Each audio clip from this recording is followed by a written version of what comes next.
নমস্কার, আমি মঞ্জু ভট্টাচার্য। আমার গ্রন্থপাঠ আসরে আপনাকে স্বাগত জানাচ্ছি। আজ আমি পড়ে শোনাচ্ছি প্রভু শ্রীল রূপ গোস্বামীকৃত ভক্তি রসামৃত সিন্ধু গ্রন্থ থেকে ভক্তিযোগ সাধনের বিধি পর্বটি। শ্রীল রূপ গোস্বামী উল্লেখ করেছেন যে তাঁর অগ্রজ শ্রীল সনাতন গোস্বামী বৈষ্ণবদের ভগবত ভক্তির পন্থা প্রদর্শন করবার জন্য হরিভক্তি বিলাস গ্রন্থ সংকলন করে বৈষ্ণবদের আচরণীয় অনেক বিধিবিধানের বর্ণনা করেছেন।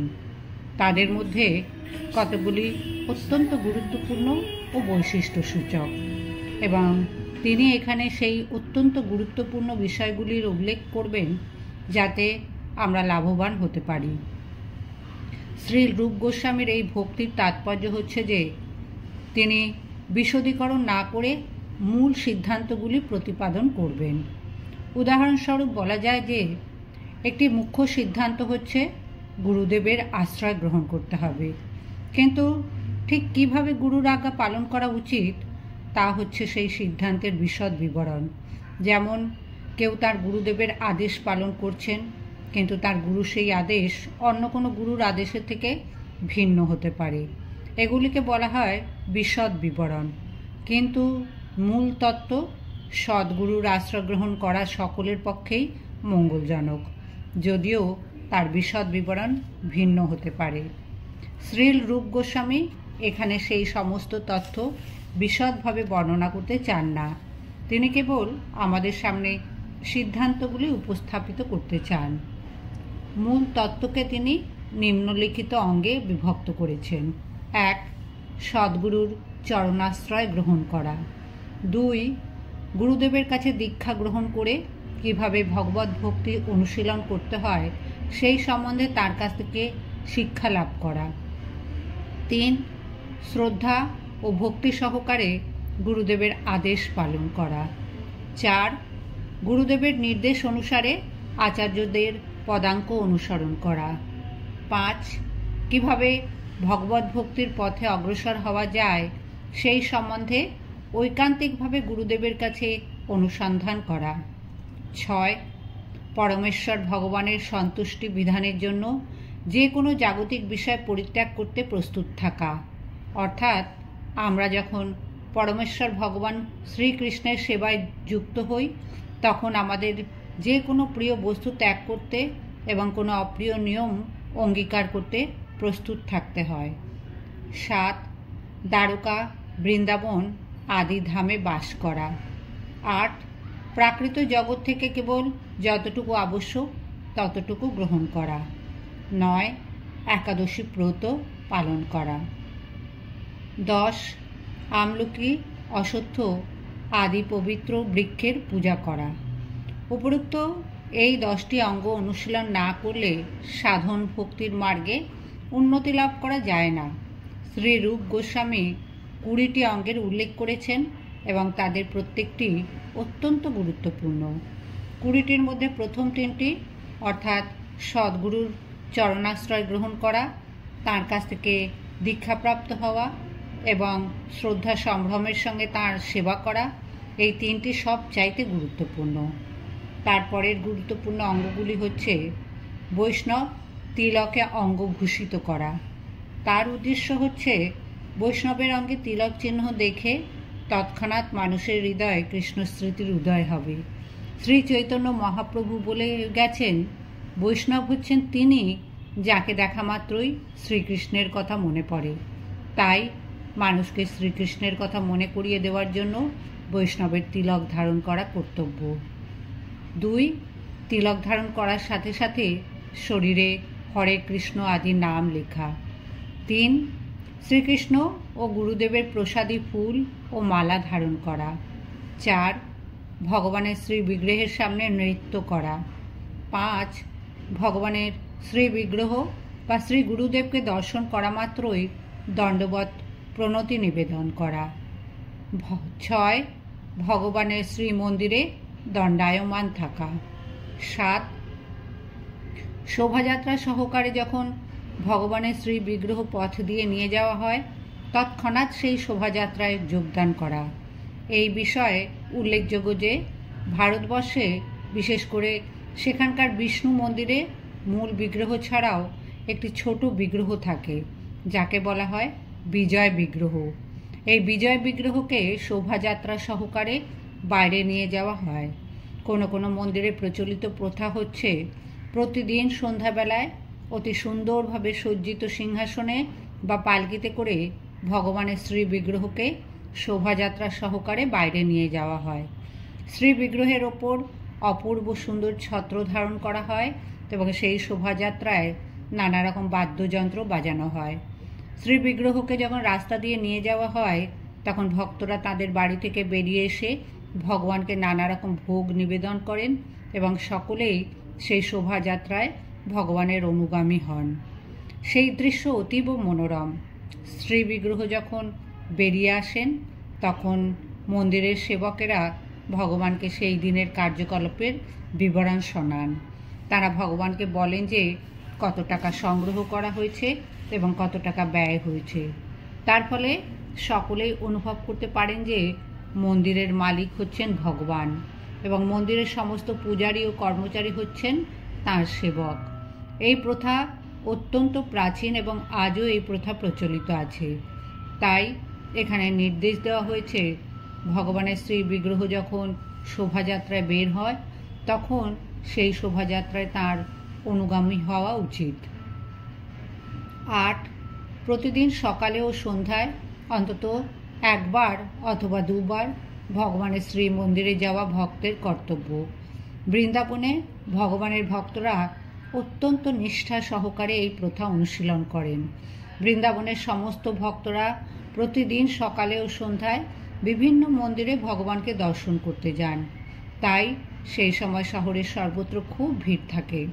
বৃন্দাবনে প্রায় 5000 মন্দির আছে। অবশ্যই সব কয়টি মন্দিরে যাওয়া সম্ভব হয় না, কিন্তু তবুও শ্রী চৈতন্য মহাপ্রভুর অনুগামী গোস্বামীদের প্রতিষ্ঠিত অন্তত 10-12টি গুরুত্বপূর্ণ ও বিশাল মন্দিরগুলিতে ভগবানের শ্রী বিগ্রহ দর্শন করতে যাওয়া উচিত। 9. অন্ততপক্ষে 3 বার ভগবানের শ্রী মন্দির পরিক্রমা করা উচিত। প্রত্যেক মন্দিরেই পরিক্রমা মার্গ থাকে। ভক্ত তার সংকল্প অনুসারে 10 বার বা 15 বার বা আরও অধিক পরিক্রমা করেন। শ্রী চৈতন্য মহাপ্রভুর নিত্য পার্ষদ গোস্বামীরা প্রতিদিন গোবর্ধন পর্বত প্রদক্ষিণ করতেন এবং সমগ্র বৃন্দাবন ধামও পরিক্রমা করা উচিত। 10. মন্দিরে ভগবানের শ্রী বিগ্রহ বিধিপূর্বক অর্চন করা উচিত। আরতি, ভোগ, শৃঙ্গার ইত্যাদির দ্বারা নিয়মিত ভগবানের আরাধনা করা উচিত। 11. পরিচর্যা অর্থাৎ ভগবানের তৈজসাদি পরিষ্কার করা, অঙ্গনাদি মার্জন করা, শ্রী বিগ্রহ বেশভূষাদির দ্বারা শোভিত করা ইত্যাদি। 12. গীত অর্থাৎ একাকী ভগবানের যশ কীর্তন করা। 13. সংকীর্তন অর্থাৎ অনেক ভক্ত মিলিত হয়ে কীর্তন অথবা শ্রী ভগবানের নাম, রূপ, গুণ, লীলাদির উচ্চ কীর্তন করা। 14. জপ অর্থাৎ মনে মনে মন্ত্র উচ্চারণ করা। 15.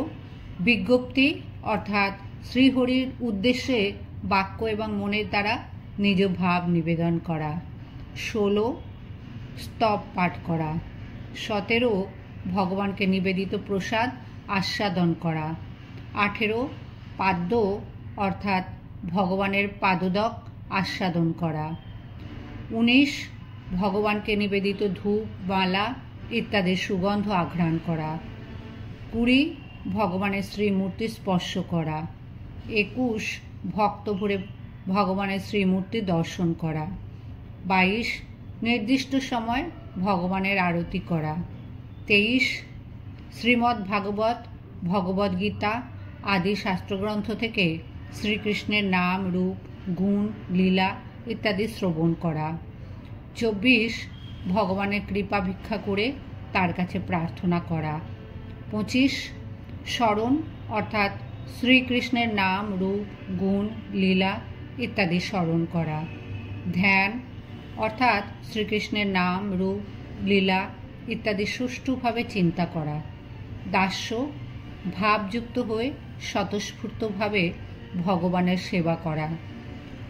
28 সখ্য অর্থাৎ শ্রীকৃষ্ণের ওপর বিশ্বাস স্থাপন করা এবং শ্রীকৃষ্ণ আমার বন্ধু এই ধারণা পোষণ করা। 29 আত্মনিবেদন অর্থাৎ সমস্ত কর্ম শ্রীকৃষ্ণকে সমর্পণ করা। 30 প্রিয় উপকরণ অর্থাৎ যে বস্তু সাধারণত লোকে উত্তম বলে এবং যা নিজে প্রিয় সেই রকম বস্তু শ্রীকৃষ্ণকে নিবেদন করা। 31 শ্রীকৃষ্ণের অন্য সব রকমের ঝুঁকি নিতে ও চেষ্টা করতে প্রস্তুত থাকা। 32 সব অবস্থাতেই ভগবানের শরণাগত থাকা। 33 শ্রীকৃষ্ণের অত্যন্ত প্রিয় তুলসীর সেবা করা। 34 নিয়মিতভাবে শ্রীমদ্ ভাগবত আদি শাস্ত্রগ্রন্থ শ্রবণ করা। 35 শ্রীকৃষ্ণের প্রিয় মথুরা বা বৃন্দাবনের মতো দিব্য ধামে বাস করা। 36 শ্রীকৃষ্ণের ভক্তদের সেবা করা। 37 সাধ্য অনুসারে ভগবানের সেবাসূচক মহোৎসব অনুষ্ঠান করা। 38 বিশেষভাবে ঊর্জাব্রত অর্থাৎ কার্তিক ব্রত পালনে সচেষ্ট হওয়া। 39 জন্মযাত্রা ভগবানের আবির্ভাব তিথি পালন এবং সেই তিথিতে উৎসব করা। 40 শ্রীকৃষ্ণের শ্রী পাদপদ্মের সেবায় শ্রদ্ধা এবং বিশেষভাবে প্রীতি প্রদর্শন করা। 41 রসিক ভক্তের সঙ্গে শ্রীমদ্ ভাগবতের অর্থ আস্বাদন অর্থাৎ প্রীতি সহকারে আলোচনা করা। 42 স্বজাতীয় ও উচ্চ অধিকার বিশিষ্ট স্নিগ্ধ সাধুর সঙ্গ করা। 43 শ্রীহরির নাম সংকীর্তন করা এবং 44 শ্রী মথুরা মণ্ডলে বাস করা। এইভাবে ভক্তির 64টি অঙ্গ নির্ধারিত হয়েছে। পূর্বেই উল্লেখ করা হয়েছে যে প্রথম 10টি হচ্ছে ভক্তির প্রারম্ভিক অঙ্গ, তারপরের 10টি মাধ্যমিক বিধি এবং তারপর আরও 44টি অতিরিক্ত অঙ্গ তার সঙ্গে যুক্ত হয়েছে। এইভাবে সাধন ভক্তি অনুশীলনের 64টি অঙ্গ নিরূপিত হয়েছে। এই 64টি অঙ্গের মধ্যে 5টি তুলসীতে জলসেচন, শ্রীমদ্ ভাগবত শ্রবণ, ভক্ত সঙ্গ, সংকীর্তন ও মথুরাবাস অত্যন্ত গুরুত্বপূর্ণ। ভক্তির এই 64টি অঙ্গের দ্বারা কায়িক, বাচিক ও মানসিক সমস্ত কার্যকলাপকে সার্থক করা উচিত। পূর্বে উল্লেখ করা হয়েছে যে ভক্তির বিধি হচ্ছে সব কয়টি ইন্দ্রিয়কে ভগবানের সেবায় যুক্ত করা। কিভাবে তা করা সম্ভব তা নিরূপিত হয়েছে এই 64টি সাধনার মাধ্যমে। এখন শ্রীল রূপ গোস্বামী নানা শাস্ত্র থেকে প্রমাণ সংগ্রহ করে এই ভক্তি অঙ্গগুলির যথার্থতা প্রমাণ করেছেন।